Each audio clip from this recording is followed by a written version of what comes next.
d'avoir décidé de participer à cette conférence sur les flexibilités. Donc, je suis Fanny Olivier, chargée de mission au sein de l'entreprise Enedis. Et aujourd'hui, je représente l'Institut Smart Grid, une association regroupant les acteurs sur la région autour des smart grids, électricité et gazier. Donc aujourd'hui, on est là car, comme vous pouvez le savoir, vous vous êtes déjà intéressé à ces questions depuis plusieurs années. L'essor des énergies renouvelables, l'arrivée des nouveaux usages, mais ou encore, là, c'est vraiment d'actualité, la nécessité d'économiser l'énergie que nous consommons au quotidien nous amène à développer des nouveaux mécanismes, dont la flexibilité, l'effacement, les capacités de stockage, les capacités tampons et j'en passe. Donc, ce sont toutes ces thématiques que nous allons aborder aujourd'hui avec, pour parler intermittence de production et décalage de la consommation, Jean-François Leromancier, qui est président de la société Stolec, Michel Benat, directeur adjoint R&D de RTE, et Patrick Le Guillette, fondateur et CEO de Be-Bright. Donc, ils vous présenteront leur structure un peu plus tard dans leur tour de table. Et on commencera tout d'abord par Michel Benat, donc de RTE, qui plantera le décor pour nous présenter les contraintes actuelles et futures du réseau de transport d'électricité. Merci Fanny. Donc oui, j'interviens dans le premier parce que des discussions qu'on va avoir sur les flexibilités, je vais être celui qui va exprimer des besoins, comme tu l'as dit, des flexibilités de flexibilité à court, moyen et long terme. Et mes collègues se chargeront de participer à l'élaboration de la solution. Donc, je travaille à RTE, Réseau de transport d'électricité, qui a deux principales missions. Une qui est contenue dans notre nom, c'est-à-dire qu'on transporte les puissances électriques à très haute tension. Donc, on a le monopole du transport d'électricité du 400 000 volts au 63 000 volts sur la France métropolitaine, ce qui correspond à ces grands couloirs de ligne et ces grands pylônes que vous pouvez voir à travers nos paysages, ce qui fait à peu près 100 000 km de ligne sur le territoire français. Et point important, nous nous occupons également des interconnexions avec les pays voisins, donc l'entretien et le développement des interconnexions avec les pays voisins. Donc ça, c'est la première mission, mais dont je ne parlerai pas parce que ce n'est pas l'objet finalement de cette table ronde. L'autre mission est plus au cœur de nos échanges, puisqu'on a une autre mission qui est moins connue, qui est d'évaluer la sécurité d'approvisionnement en France à tous les horizons de temps. C'est-à-dire qu'on se pose la question, est-ce que demain, il y aura suffisamment d'électricité en France par rapport à la consommation qui est prévue? Est-ce que la semaine prochaine, on en aura suffisamment? Est-ce que cet hiver, 2022-2023, on en aura aussi? Voire 2050, quelles seraient les conditions, les scénarios possibles en 2050 pour avoir à la fois une sécurité d'approvisionnement et la neutralité carbone avec différents mix possibles. Donc, par exemple, vous vous souvenez que le 3 avril, il y a eu ce fameux signal EcoWatt Orange là, qui est arrivé dans la soirée pour nous dire que le lendemain, ça allait être tendu entre 6h et 6h et 10h de mémoire. Donc c'est un message qui a vocation à être porté par le gouvernement. Derrière, les prévisions qui sont faites par RTE. C'est-à-dire que c'est nous qui faisons les prévisions pour le lendemain de la consommation France, de ce qui sera produit et aussi, point important, de ce qui sera possible d'importer des pays voisins. Donc le sujet flexibilité, effectivement, nous, il est déjà d'actualité. Si je reprends l'exemple du 3 avril, quand on incite les gens à part des gestes, des éco-gestes qu'on a qualifiés d'éco-gestes, et ce qui a conduit au déplacement de 600 mégawatts à des instants qui étaient importants, c'est une flexibilité. Faire déplacer de la consommation par ce biais est une forme de flexibilité. On a toujours eu besoin de flexibilité depuis que le système électrique existe. La consommation, elle n'est pas plate tout au long de la journée. Vous avez déjà vu la consommation d'électricité ou non en France. En tout cas, ça monte dans la matinée, puis ça redescend, puis ça remonte vers 19h. Et on a l'obligation, nous, d'avoir cet équilibre en temps réel sur la France, ce qui fait qu'on doit avoir des moyens de production qui s'adaptent à cette consommation. Donc la flexibilité ou la modulation qui était requise était fournie et encore fournie largement par le parc nucléaire aujourd'hui. Ce qu'on cherche aussi à éviter, c'est les fameux pics de consommation, donc historiquement les pics de 19h en France.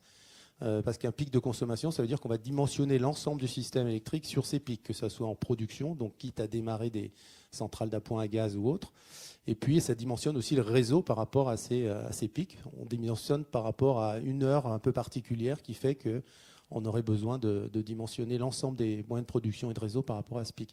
Donc, on a cherché depuis très longtemps à décaler autant que faire se peut de la production de ce pic vers d'autres créneaux horaires.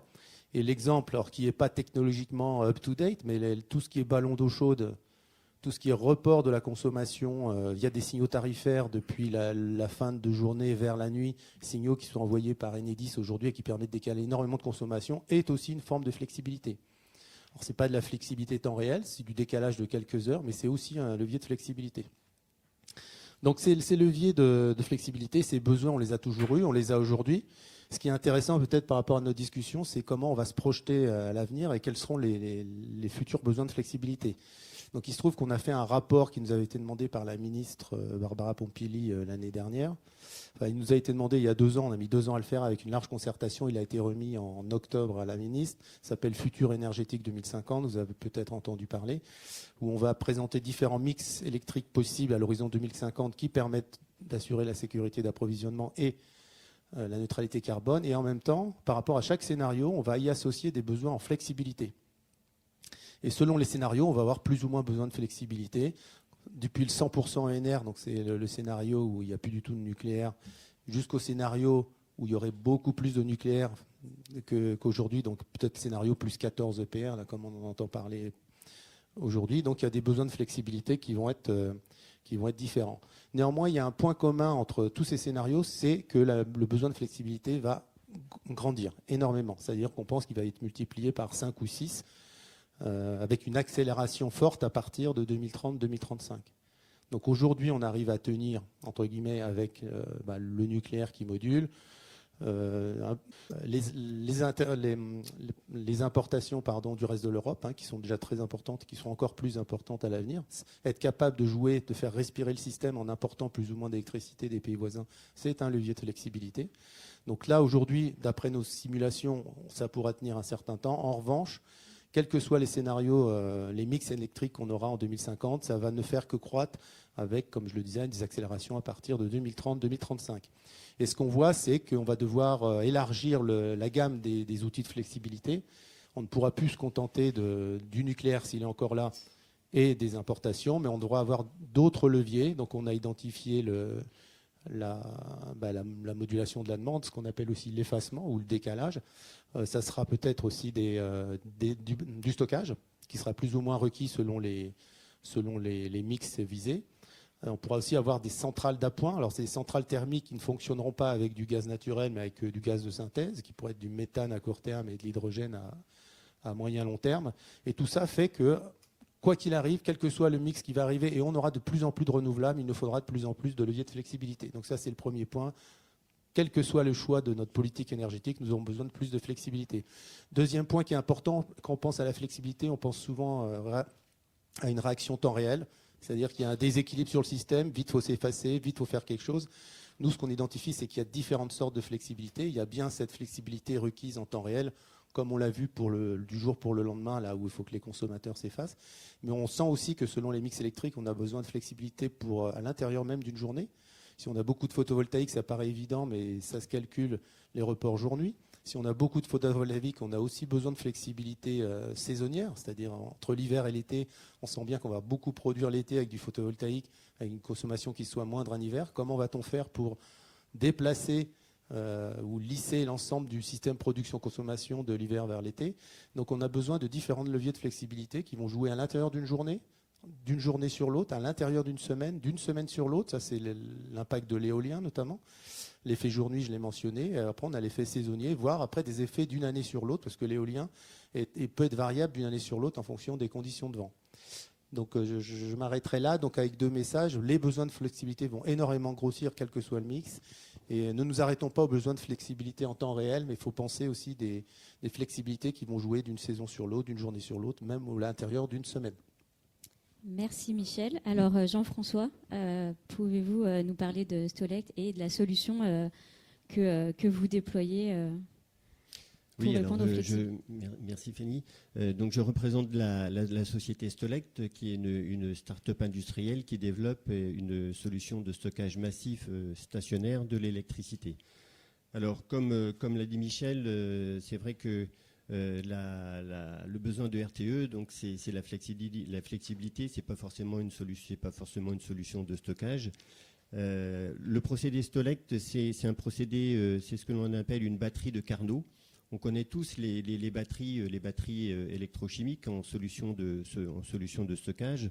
Là, le principe de Stolect, c'est d'utiliser donc la chaleur en fait pour convertir l'électricité. Vous savez que l'électricité ne se stocke jamais directement. On ne peut pas stocker les électrons dans une boîte. Hein. La principale solution de stockage d'électricité dans le monde aujourd'hui, ce sont les STEP, les stations de transfert d'énergie par pompage. Et là, notre procédé, il est constitué de 2 enceintes qui sont remplies de matériaux réfractaires et puis reliées entre elles par des systèmes de turbomachines. Et donc, quand on veut stocker l'électricité, on accumule de la chaleur à haute température dans une des enceintes. Et lorsque l'on veut à 600 degrés, et lorsque l'on veut déstocker, on fait passer donc l'air chaud qui circule à travers les matériaux réfractaires qui emmagasinent la chaleur. On fait passer l'air chaud dans une turbine de détente reliée à un alternateur qui réinjecte l'électricité sur le réseau lorsqu'un besoin apparaît. Alors, c'est une catégorie de batteries qu'on appelle batterie de Carnot. Il y a plusieurs versions de batteries de Carnot. L'avantage, en fait, c'est que l'on peut avoir des niveaux de puissance assez élevés. Là, on travaille sur un système, le premier de série, qui fait 1 MW, 5 MWh, que l'on construit sur un site de la SNCF à Rennes. Alors la SNCF, pourquoi ? C'est parce que la SNCF, c'est le premier consommateur d'électricité en France. Et en plus, c'est un consommateur qui a un profil de consommation à 2 bosses. La bosse du matin lorsque l'on va travailler et la bosse du soir lorsqu'on revient. Alors en plus, ce profil il est de plus en plus déformé aujourd'hui par l'effet Covid, parce qu'on ne part plus forcément les mêmes jours en week-end, etc. Donc il faut pouvoir s'adapter.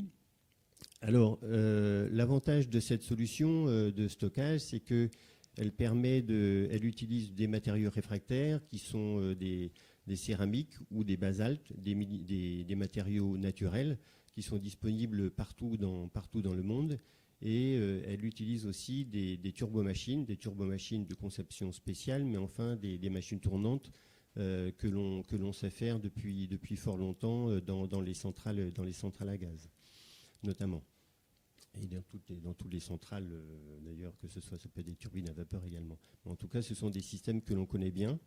Donc c'est une technologie qui rassemble des briques bien connues. Et ce système, son avantage par rapport aux batteries, c'est que d'une part, il peut s'implanter n'importe où.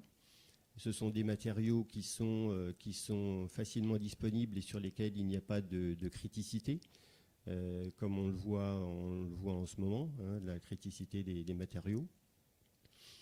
Alors, notamment du lithium, le lithium dont les prix ont été multipliés par 4 ou 5 depuis 1 an, le cobalt, donc ce sont des matériaux qui sont critiques et on le voit en ce moment avec la crise actuelle, la flambée des prix.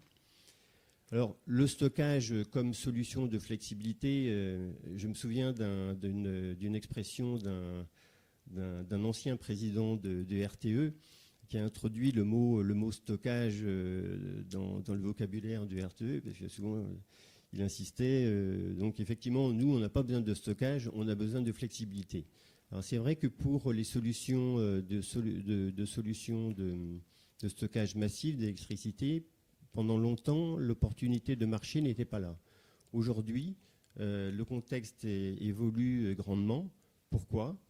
Parce que pendant longtemps, l'alternative idéale pour pallier à la variabilité de la production renouvelable, c'était le gaz, les centrales à gaz notamment, parce que c'était vrai notamment lorsque le gaz était peu cher. Aujourd'hui, avec la flambée des prix du gaz, et au-delà de la flambée, les potentielles criticités d'approvisionnement en gaz également, il y a une réelle opportunité pour du stockage massif stationnaire que l'on peut déployer sans contrainte géographique.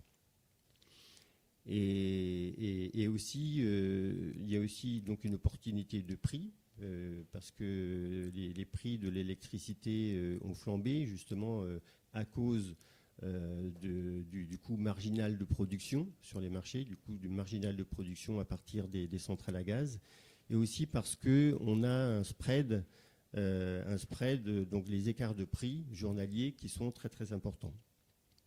Alors nous, à travers notre solution, on vise plusieurs types de clients. D'une part, des clients industriels qui sont électro-intensifs, et certains d'entre eux connaissent des situations qui sont critiques en ce moment avec les flambées des prix de l'électricité parce qu'ils sont directement exposés au prix de marché. On vise aussi donc les zones isolées, non raccordées au réseau, enfin non interconnectées, qui produisent leur électricité principalement à partir de centrales à fioul. Et puis, on vise aussi les producteurs d'énergie renouvelable, notamment ceux qui s'installent dans les zones isolées et qui répondent aux appels d'offres de la Commission de régulation de l'énergie, et à qui on demande de réinjecter, par exemple, si vous avez une centrale solaire, il y a des appels d'offres PV plus solaire, et on vous demande de réinjecter votre électricité sur le réseau selon un profil donné, et notamment de décaler l'injection vers le soir avec une prime de 200 € vers le mégawattheure lorsque vous injectez en dehors des heures de production solaire.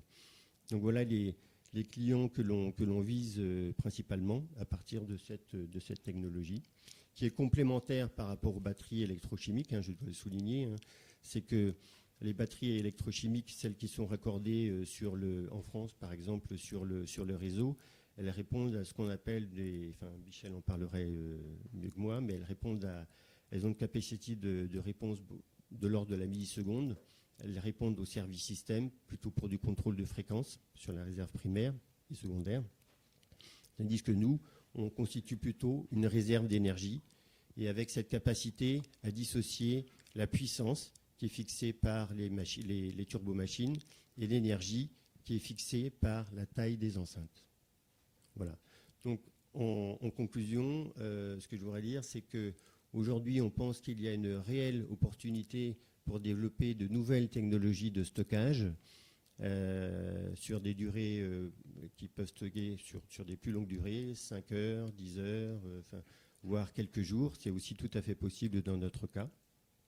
Et puis aussi, il s'agit d'une technologie à faible impact carbone et qui n'est pas soumise à la criticité des matériaux que l'on connaît actuellement. Voilà, merci. Merci beaucoup Jean-François. Donc, vous avez vu une première solution de stockage avec les batteries de Carnot. Patrick, est-ce que vous pouvez nous présenter, vous, la solution déployée et développée par Be-Bright? Oui, tout à fait. Donc bonjour à tous. Donc, je m'appelle Patrick Le Guillette, et la société Be-Bright que j'ai fondée il y a 6 ans, qui est une jeune société lyonnaise. Nous, on n'avait pas encore entendu parler d'IT ou d'IA ou de choses comme ça, donc c'est moi qui vais vous parler un petit peu de contrôle et d'intelligence. En fait, ce qu'on a développé, nous, on a développé une couche intelligente qu'on vient ajouter aux couches de régulation en automatisme qui existent aujourd'hui sur les systèmes de climatisation, ventilation, chauffage, réfrigération dans les très gros bâtiments. Donc, les très gros bâtiments, pour nous, c'est quoi? C'est des entrepôts logistiques, c'est des office buildings, c'est des centres commerciaux, des hypermarchés. Donc, c'est des objets qui consomment énormément d'énergie pour fabriquer. Avec de l'électricité, c'est essentiellement du froid, un peu de chaud aussi, mais le chaud, c'est plutôt au gaz. On peut faire la même chose avec le gaz. Et c'est des machines qui, aujourd'hui, sont régulées essentiellement avec des technos qui reposent sur de l'automatisme, qui sont des technos qui ont aujourd'hui 60-70 ans. Et qui ont des tas de vertus, mais ont également un certain nombre d'inconvénients. C'est-à-dire que c'est des systèmes qui fonctionnent souvent en vase clos, avec peu d'informations extérieures qui vient alimenter la régulation de ces systèmes-là. Et nous, en fait, on a développé une solution qui se compose d'un petit boîtier qui vient se plugger sur la couche de régulation du système existant. Et ce boîtier est en communication avec une plateforme dans laquelle on a tout un écosystème de briques logicielles qui vont permettre de traiter la donnée qui est générée par tous ces systèmes de régulation. Et quand je dis traiter, on va venir la nettoyer. Derrière, avec cette donnée, on va être capable de modéliser thermiquement les équipements dans le bâtiment ou dans le système. Et une fois qu'on a modélisé, on peut faire de la simulation. Et une fois qu'on sait faire de la simulation, on est capable de faire de l'optimisation par rapport à une prévision de contexte. Et cette optimisation sous forme d'un scénario, on la renvoie au boîtier et le boîtier la dispatche sur les équipements. Donc on est véritablement une solution de contrôle. On ne se contente pas de faire de la captation d'informations et de faire des recommandations ou des graphes ou autres. On vient vraiment ajouter une couche de contrôle plus intelligente sur l'équipement. Et quand je dis plus intelligente, c'est quoi? C'est qu'on va être capable de faire de l'anticipatif, du prédictif anticipatif, de l'adaptatif, et on va venir combler tous les petits défauts qui existent dans la régulation. Pourquoi j'ai fait toute cette description technique? C'est que, in fine, l'objectif, c'est de faire des économies de factures énergétiques à nos clients. Aujourd'hui, on a des perfos qui s'étalent entre 25 et 30%. Donc ça veut dire, en passant, que dans la plupart des bâtiments que vous voyez, à peu près 25 à 30% de l'énergie qui ne sert à rien. L'énergie utilisée pour la climatisation, le chauffage, la ventilation qui sert juste à rien. Donc on vient économiser cette énergie-là. Et en fait, améliorer la facture, on le fait de deux façons. Améliorer la facture, c'est consommer mieux. Donc c'est travailler sur l'efficacité énergétique de la machine. Donc encore une fois, c'est venir combler tous les petits biais, toutes les petites erreurs qui existent et qui ne sait pas prendre en charge l'automatisme classique. Mais c'est aussi consommer mieux. Et le consommer mieux, on recolle avec la flexibilité. Consommer mieux, c'est consommer l'énergie au bon moment. Et au bon moment, c'est quoi? C'est au bon moment par rapport au prix de l'énergie, par exemple, ou par rapport à son empreinte carbone, ou par rapport à une cloche d'autoproduction solaire, etc. En fait, quand on fait l'analyse et la modélisation d'un système, on va être capable d'identifier ce qu'on appelle l'inertie thermique. Donc l'inertie thermique, c'est sur ce principe d'inertie que repose en grande partie la solution de Jean-Michel. Et l'inertie thermique, c'est quoi dans un système froid? Un système, pour le refroidir, vous extrayez de la chaleur avec une pompe à chaleur, une machine de Carnot ou autre. Et si à un moment donné, vous coupez cette extraction-là, le système il va petit à petit se réchauffer et s'équilibrer avec la température ambiante par les échanges qu'il continue à avoir avec l'extérieur. Et le truc intéressant dans tout ça, c'est que ça ne se fait pas instantanément. Ça prend un certain temps. Et tant que vous restez dans les contraintes opérationnelles d'utilisation de votre froid, vous pouvez jouer avec cette inertie. Donc typiquement, quand vous avez beaucoup d'énergie ou de l'énergie qui est pas chère, ou qui est peu carbonée, etc., vous fabriquez du froid, vous descendez les températures. Et quand vous avez des problèmes de pointe de consommation, de l'énergie qui est chère, vous diminuez l'extraction de chaleur, voire vous la coupez, et vous laissez la température remonter tout en veillant à ce qu'elle reste dans les contraintes opérationnelles. Donc une fois qu'on a expliqué ça, vous avez un système de stockage qui est un stockage dans les usages, c'est-à-dire qu'il n'y a pas besoin de rajouter un équipement. Je dirais, il n'y a pas de matériaux réfractaires, c'est le bâti, les équipements, les masses qui sont à l'intérieur du bâtiment qui vont servir finalement de capacité de stockage. Et Jean-Michel, quand on pense stockage aujourd'hui, le truc super hype, c'est la batterie lithium, etc. Donc c'est un superbe objet, ça permet de faire des trucs fantastiques. Par contre, ça a un impact à la fois, un impact écologique et non négligeable, c'est cher. Et il y a plein de façons de stocker l'énergie et pas simplement dans de l'électrochimique.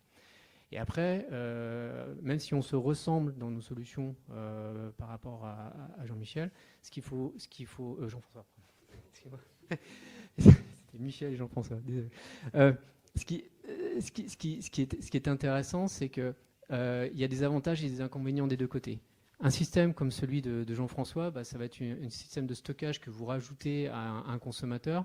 L'intérêt, c'est que après, il va pouvoir jouer son rôle de flexibilité, sans impact avec l'usage. C'est-à-dire que vous allez, côté consommation, vous allez consommer comme vous avez toujours consommé, et puis c'est le système de stockage qui va faire le tampon. L'inconvénient, par contre, c'est qu'il y a un CAPEX, il y a un investissement, il faut rajouter un objet par rapport à l'installation existante. Nous, on est un peu de l'autre côté, c'est-à-dire que nous, on n'a pas besoin de CAPEX, donc on utilise ce qui existe déjà et on essaye de l'utiliser au mieux. Par contre, on n'a pas la même flexibilité, on n'a pas les mêmes degrés de liberté, puisque on interagit avec l'usage ou avec le confort, et donc on est obligé de faire au mieux entre exploiter la flexibilité et respecter finalement les contraintes d'usage. Et ça m'amène à la conclusion un peu du propos, c'est que par rapport aux défis qui sont à relever au niveau énergétique, que ce soit à la fois dans la partie sobriété, mais également dans la partie qualité de consommation, équilibrage entre production et consommation, il n'y a pas une solution magique. Il n'y a pas que l'hydraulique, il n'y a pas que les batteries électrochimiques ou lithium, il n'y a pas que les batteries tout court, il n'y a pas que le stockage diffus comme ce qu'on fait. Et c'est vraiment une combinaison de toutes ces différentes flexibilités qui ont des caractéristiques différentes en termes de puissance, en termes de durée, en termes d'énergie qui doit être mobilisée. Et après, tout est une question d'avoir les bonnes modélisations de ces flexibilités. Ensuite, c'est d'avoir des moyens de contrôle de cette flexibilité. Et puis la troisième chose qui est très importante aussi, c'est d'avoir une valorisation de cette flexibilité. Comment est-ce que je valorise une flexibilité et comment je fais je push jusqu'à l'utilisateur de cette flexibilité, la valeur de cette flexibilité. Ça peut être un signal prix, ça peut être d'autres signaux, etc. Donc il y a plein de choses qui existent déjà et encore plein de choses à inventer pour finalement arriver à coordonner production et consommation pour garantir stabilité, et qualité et efficacité sur le réseau. Merci beaucoup Patrick, merci à vous trois pour vos interventions. Vous l'avez vu en début, l'équilibre entre production et consommation, c'est l'affaire d'RTE, mais finalement pas que. Les acteurs industriels et nous aussi consommateurs. Hier, il y avait une conférence sur justement l'électrification des usages et ils ont beaucoup parlé de consommateurs. Ça vaut aussi pour nous individuellement, comme en début de mois, on nous a demandé de faire un geste, un éco-geste. Les industriels s'y mettent aussi pour arriver vers une neutralité carbone en développant aussi des solutions avec le moindre impact sur notre environnement. Donc c'est vraiment notre avenir. Les flexibilités, c'est pas que du stockage, comme il a été dit. C'est également de l'effacement. Aujourd'hui, c'est de l'effacement grand compte, plutôt. Demain, dans un avenir plus ou moins proche, ça sera également un effacement individuel, nous consommateurs, dans nos domiciles, avec nos usages qui s'électrifient de plus en plus. On va passer à une série de questions-réponses, si ça vous va. Le but étant vraiment d'interagir avec vous.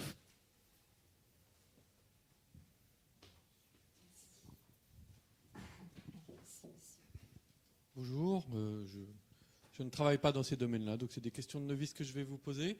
J'en ai deux, c'est plutôt pour Monsieur Bénat. Je crois, je lis que le réseau est aujourd'hui extrêmement concentré parce qu'il est fait pour, je dirais, partir de points de production très concentrés. On voit qu'il va y avoir des points de production de plus en plus déconcentrés. Comment est-ce que RTE se prépare à cette évolution structurelle du réseau pour pouvoir justement avoir des points de flexibilité plus importants? Et j'avais une deuxième question, votre projection 2050, une de ces hypothèses de départ, c'est la SNBC, c'est 40% d'efficacité énergétique. À titre personnel, j'y crois pas un instant parce que l'exemple des voitures est très clair. Les voitures, elles sont de plus en plus efficaces. Résultat, qu'est-ce que fait le consommateur? Effet rebond, il achète des plus grosses voitures. Est-ce que vraiment ces 40% sont réalistes? Est-ce qu'on n'est pas en train de sous-estimer énormément la flexibilité? Vous disiez tout à l'heure un facteur 5, je crois. Est-ce que ce ne sera pas plutôt un facteur 10 ou 15? Merci pour vos réponses. Alors, comme je l'ai dit, il y avait eu 2 ans de concertation avec des tas d'acteurs là, pour pondre ce rapport qui doit faire 1000 pages sur les futurs énergétiques 2050. on était obligé quand même d'avoir un cadre relativement de référence. Alors la SNBC est un cadre de référence qui est neutre. On y croit, on n'y croit pas. Effectivement, ça paraît compliqué.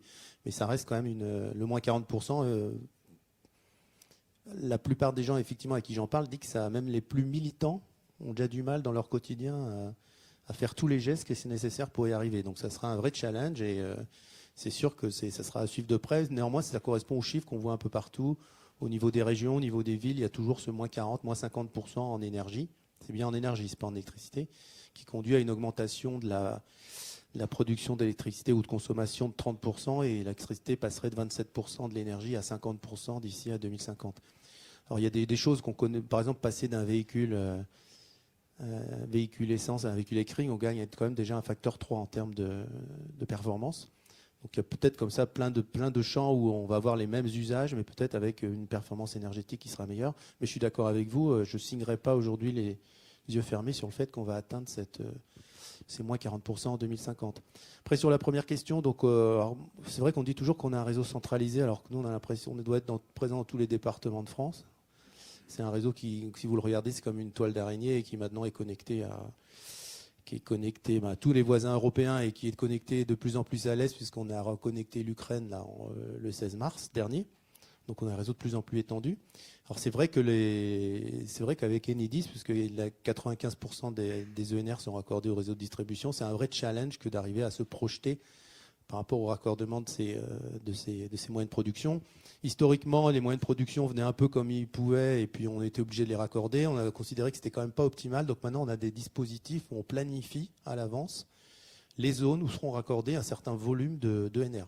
Donc on a des schémas qui sont élaborés, qui sont pilotés par RTE en commun avec Enedis, qui sont validés ensuite par le préfet, qui dit dans telle zone, on a bien fait des belles études, on considère que là, il y aura un lieu d'implantation pour tant de mégawatts d'ENR.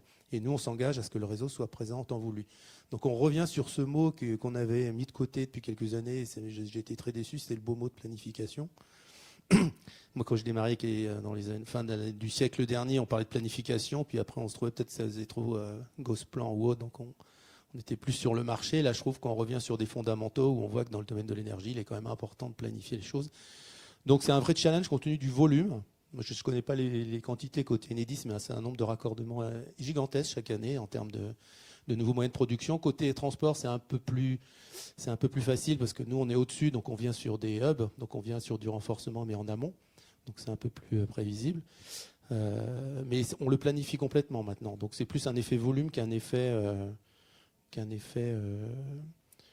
où on serait pris par surprise par les choses à raccorder. Là, nous, on raccorde côté RTE l'offshore. Bon, c'est vrai que c'est des années et des années. Ce qui est rendu d'autant plus facile aujourd'hui, c'est que les projets éoliens, entre guillemets, mettent beaucoup plus de temps à sortir que par le passé. Donc, on a quasiment des temporalités sur le réseau qui sont les mêmes que sur les projets éoliens, qui fait que aujourd'hui, on n'a pas de cas où on aurait, entre guillemets, comme on a pu le connaître en Allemagne, d'un parc éolien où il n'y aurait pas de réseau. Donc, qui serait quand même un peu idiot. Donc, on arrive quand même à planifier toutes ces démarches. Bonjour, j'avais une question.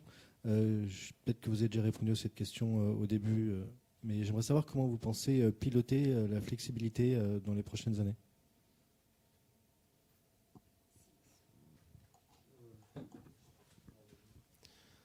Il y a ce qu'on a dit, effectivement, c'est ce que je me disais au début, et on a eu des réponses, c'est qu'il y a différentes sortes de flexibilité. Il y a celle qui nous paraît la plus évidente aujourd'hui, c'est ce qui rejoint la proposition de Patrick, c'est dire qu'aujourd'hui, on a des usages qui peuvent se prêter sans nouveaux actifs, mais avec de la régulation, à un pilotage plus fin. Donc, ça va être tout ce qui va être le chaud et le froid en particulier.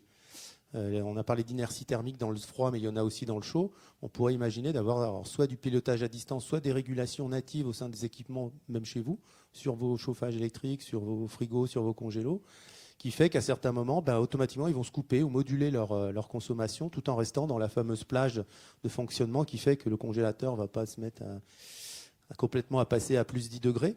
Mais il peut y avoir tout ce type de régulation alors qui ne va pas se mettre en place tout de suite, mais qui viendront peut-être à terme avec des équipements qui seront nativement équipés de puces ou je ne sais pas quoi, comme on en voit arriver. Donc ça, c'est à court terme, on estime qu'il y a tout un gisement qui n'est pas exploité. Aujourd'hui, sur l'effacement ou la consommation, on est plus sur le secteur, comme disait Fanny, de l'industriel, soit avec de l'interruptibilité, soit via de l'effacement de gros industriels où on coupe des process pendant un certain temps. Là, c'est le champ plutôt du tertiaire ou du particulier. C'est vraiment un champ qu'on peut exploiter à court terme. Là, vous savez, on va avoir de gros soucis l'hiver prochain compte tenu de la disponibilité de nucléaire. Je ne pense pas que ça soit prêt à ce moment-là. Mais dans la durée, c'est effectivement des choses sur lesquelles on pourrait travailler. Alors, soit pour les grands entrepôts, mais ça pourrait aussi aller jusque le particulier. Après, la flexibilité, nous, c'est un marché. Donc, c'est pour ça que pas Jean-Michel, mais Jean-François, toi, ça. Jean-François disait qu'il y a un espace économique, c'est que nous, en tant que pilote de la flexibilité en temps réel, on est agnostique par rapport aux solutions. Donc chaque solution va nous dire on est capable de fournir tel service pendant telle heure, telle énergie à tel coût. Donc après, ça s'empile. Et après, nous, on sélectionne en temps réel les offres les meilleures sur ces créneaux. Donc après, il y a un engagement des gens qui portent les solutions à s'effacer ou à fournir le service. Ça, on n'est pas maître, ce n'est pas nous qui pilotons, ils s'engagent. Et si le service requis n'est pas là, il y a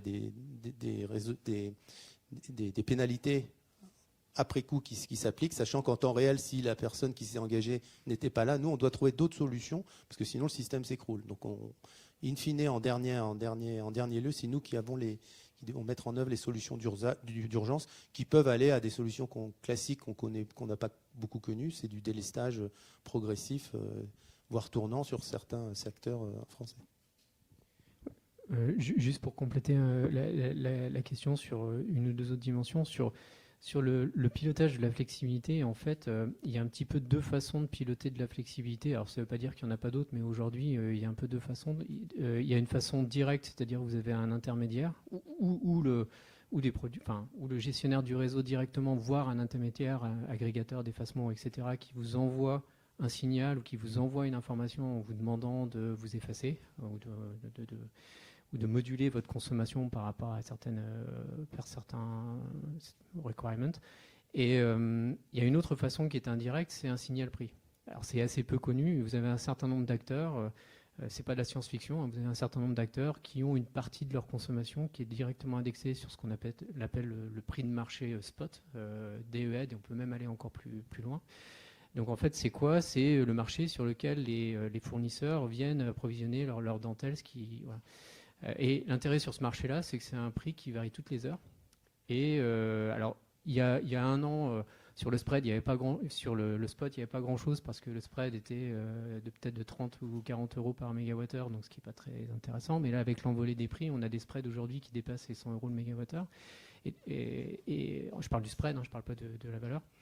C'est-à-dire la différence entre le point bas et le point haut. La valeur qui existe, la valeur dans un signal prix qui existe pour la flexibilité, elle existe typiquement dans les transitoires, donc entre les passages, entre les changements, dans la volatilité du prix finalement. Et là, vous avez un moyen également de piloter de la flexibilité de façon indirecte, parce que les gens qui sont exposés à ce prix-là, ils vont être naturellement incentivés à consommer moins quand c'est cher, à consommer plus quand c'est pas cher. Enfin, consommer plus, ou en tout cas reporter leur consommation au moment où c'est cher. Et c'est pareil, ça va être une combinaison de ces différents mécanismes, directs ou indirects, qui peut conduire au pilotage. Et au niveau du prix, typiquement, pour l'instant, on a des choses qui sont, on va dire, relativement historiques et classiques, ce fameux prix DED. Mais on peut aller beaucoup plus loin, c'est-à-dire qu'on peut imaginer de créer des prix locaux qui vont permettre finalement de coordonner et d'aligner des acteurs dans le temps et dans l'espace pour répondre à certaines contraintes sur le réseau en mobilisant leur flexibilité à leur discrétion, entre guillemets, par rapport à un signal prix. Voilà. Je crois qu'il y a une autre question. C'est un peu lié à la même problématique. C'est comment ça se fait finalement qu'aujourd'hui, au niveau des particuliers, parce que justement au niveau des entreprises, il y a déjà des mécanismes comme ça d'effacement ou de tarification dynamique, mais quand c'est qu'au niveau des particuliers, finalement, il y ait un tel décalage finalement entre les faibles différences tarifaires qu'il peut y avoir avec les horaires jour-nuit qui en fait correspondent même pas aux pointes finalement, Et pourquoi il n'y a pas finalement une tarification dynamique, y compris sur les particuliers, qui est entre guillemets un peu plus agressive sur les pointes pour pousser à décaler les consommations? Alors, la tarification dynamique, c'est super, mais c'est aussi, il faut que ça soit utilisé et géré par des gens qui connaissent bien ça. Parce que typiquement, les gens qui étaient sur le spot en septembre 2021, ça leur a fait très mal quand du jour au lendemain, les prix spot, ils ont été multipliés par 3 ou par 4. Donc en fait, les prix que vous avez en tant que particulier, c'est-à-dire un prix soit les tarifs régulés, soit des prix heure pleine, heure creuse, etc., c'est des prix qui sont travaillés par votre fournisseur. Et votre fournisseur, en fait, il couvre les risques, justement, les risques prix qui existent sur le marché en proposant des structures tarifaires qui sont relativement classiques et sécurisées avec effectivement un spread qui est pas énorme. Par contre, là, il y a un vrai sujet, c'est effectivement, aujourd'hui, on a été habitué à ces structures de prix un petit peu simplistes ou un petit peu statiques proposées par les fournisseurs. Il commence à y avoir des fournisseurs alternatifs qui proposent, même pour des particuliers, des tarifications un peu plus dynamiques. Et je pense qu'il y a un vrai sujet d'ingénierie financière, enfin, je ne sais pas comment l'appeler, en tout cas, à construire juste. Moi, je parlais de ce signal prix, bah voilà, c'est typiquement ça. Avoir des structurations, des offres de prix qui permettent d'amplifier finalement l'incitation à venir moduler sa consommation. Pour moi, la technologie, elle est là, les cerveaux, ils sont là, et c'est juste après lancer un peu la machine et puis faire en sorte que... Il y a un truc qui est super important à mon sens aussi, c'est que là, on vit quand même un peu un changement de paradigme, c'est-à-dire qu'on est en train de sortir d'une ère où l'énergie, c'était pas cher. C'est ça en fait, hein, c'est qu'on a vécu dans un monde où l'énergie, ça coûtait pas grand-chose. Et on est en train de rentrer dans un monde où l'énergie, ça va coûter de plus en plus. Alors là, actuellement, les prix, c'est un petit peu lié aussi à la conjoncture. On ne sait pas trop où est-ce que ça va atterrir à moyen terme. Mais ce qui est sûr, c'est que ça va augmenter. Et le fait même que ça augmente, bah, à la fois, ça va inciter à être plus sobre, mais ça va inciter aussi à être un peu plus aware, comme dirait Jean-Claude, sur les capacités de stockage et le rôle qu'on peut tous avoir à mieux consommer en fonction de la valeur de l'énergie, ou qui est finalement sa disponibilité sur le réseau. S'il y a de l'éolien, s'il y a du PV, s'il y a... Voilà. Oui, j'avais juste un petit complément pour compléter sur ce point-là. En fait, c'est vrai que la flexibilité, c'est comme l'a dit Michel et Patrick, comme l'ont dit tous les deux, c'est logique d'aller la chercher d'abord sur les électro-intensifs. Après, dans le diffus, on a, comme l'a rappelé Michel aussi, on a le chauffe-eau. Et en fait, le chauffe-eau avec donc le démarrage, le signal qui permet de démarrer donc la nuit. Et ça, c'est quelque chose de fort pratique.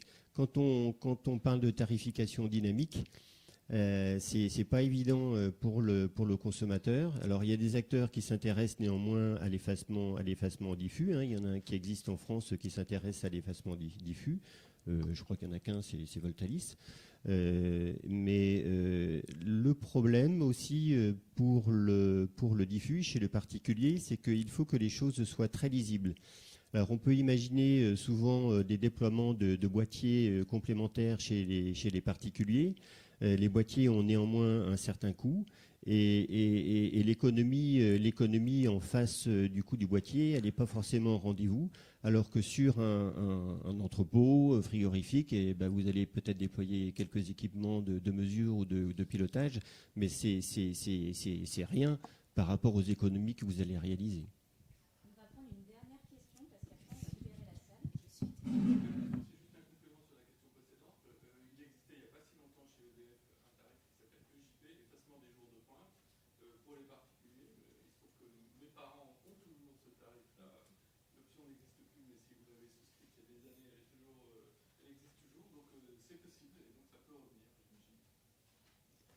Bonjour, David Levrat, Tractebel.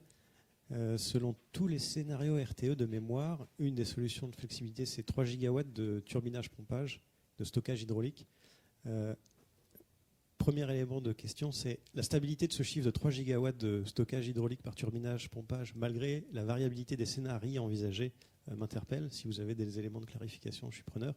Et le second, ces types de stockage sont très inertiels, c'est des grosses infrastructures, et le risque de court et même moyen terme avec les solutions envisagées un peu smart et techniques font que des investisseurs qui se disent je mets 5 ans à construire mon stockage hydraulique, j'ai besoin de 10 ans de plus pour le rentabiliser. Aujourd'hui, je suis que rémunéré sur le spread. Comment est-ce que je vais vraiment me décider à faire ces 3 gigawatts, ou en gros 4 milliards, 5 milliards d'investissements à faire d'ici 2050? Merci.